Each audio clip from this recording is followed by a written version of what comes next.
सरकारी स्कूलों के औचक निरीक्षण के दौरान करीब 30 शिक्षक अनुपस्थित मिले।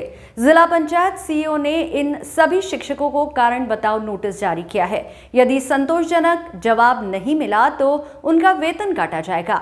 निरीक्षण करने गए अधिकारियों ने खेल मैदान, मिड डे मील, शिक्षा की गुणवत्ता, गणवेश सहित अन्य बिंदुओं पर भी अपनी रिपोर्ट प्रस्तुत की है। देखिए ये खास खबर। स्वास्थ्य के साथ ही शिक्षा को लेकर भी गंभीर है। यही कारण है कि उन्होंने शासकीय स्कूलों में बच्चों को दी जाने वाली शिक्षा का स्तर बेहतर करने की दिशा में काम करना प्रारंभ कर दिया है। बुधवार को जिले के करीब 45 अधिकारियों को शहरी क्षेत्र के 107 सरकारी स्कूलों का औचक निरीक्षण करने के निर्देश दिए गए थे।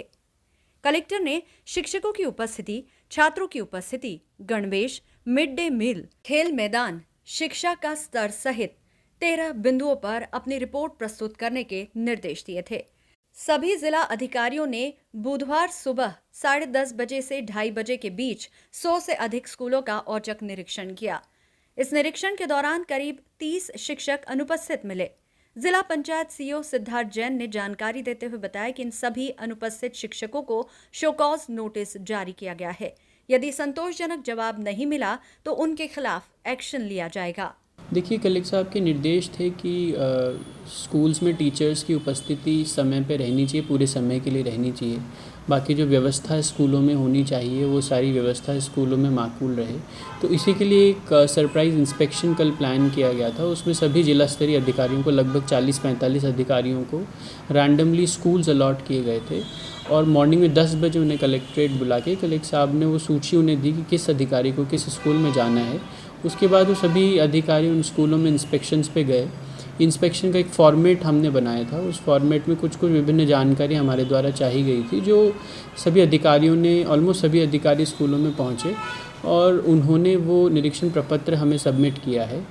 प्राइमरली अभी हमारे सामने जानकारी जो समझ में आई है वो ये आई है कि अराउंड 25 to 30 ऐसे टीचर्स थे जो निरीक्षण के समय अनुपस्थित थे और उनकी लीव सैंक्शन नहीं थी। तो इमीडिएटली अभी हम लोग उन सभी लोगों को, ऐसे कलेक्टर साहब के भी निर्देश हैं कि उन सभी को अभी हम लोग SCN कारण बताओ नोटिस आज जारी करेंगे, उनका पक्ष सुनेंगे और अगर कोई उचित उनके द्वारा रिस्पांस या कोई जस्टिफिकेशन नहीं दिया जाता है तो फिर जो भी विधिवत कार्रवाई होगी वो उन पर करेंगे। वो हमारे निरीक्षण के बिंदु भी थे। अब वो सभी निरीक्षण प्रपत्रों को एक बार डीपली स्टडी करेंगे। कोई विशेष स्पेसिफिक अगर पॉइंट समझ में आता है तो उस पर भी कार्रवाई करें। ये हमेशा जब भी इंस्पेक्शन होता है तो उसकी हमेशा दोनों चीज़ें रहती है कि अगर कोई कमी है तो वो भी समझ में आए और कहीं कुछ अच्छा काम हो रहा है, कोई बेस्ट प्रैक्टिस है तो वो भी हाईलाइट हो। हमने निरीक्षण जो प्रपत्र बनाया था उसमें ये लिबर्टी भी दी है अधिकारी को कि अगर कहीं कोई अच्छी प्रैक्टिस है, कोई टीचर बहुत बेहतर काम कर रहा है तो वो भी वो उसमें हाईलाइट करें, so that we can communicate it to other teachers और हमारा जो एजुकेशन डिपार्टमेंट है उसको और यूनिवर्सलाइज कर सके ताकि इंदौर में शिक्षा की क्वालिटी और बेहतर हो। औचक निरीक्षण के दौरान शिक्षकों के अनुपस्थित रहने के अलावा अन्य कमियां भी सामने आई है। कुछ स्कूलों में बेहतर काम किया जा रहा है, इसे भी अधिकारियों ने अपनी रिपोर्ट में शामिल किया है। जल्द ही ग्रामीण क्षेत्र के सरकारी स्कूलों का भी इसी तरह औचक निरीक्षण किया जाएगा। Bureau report, MP news, Indore.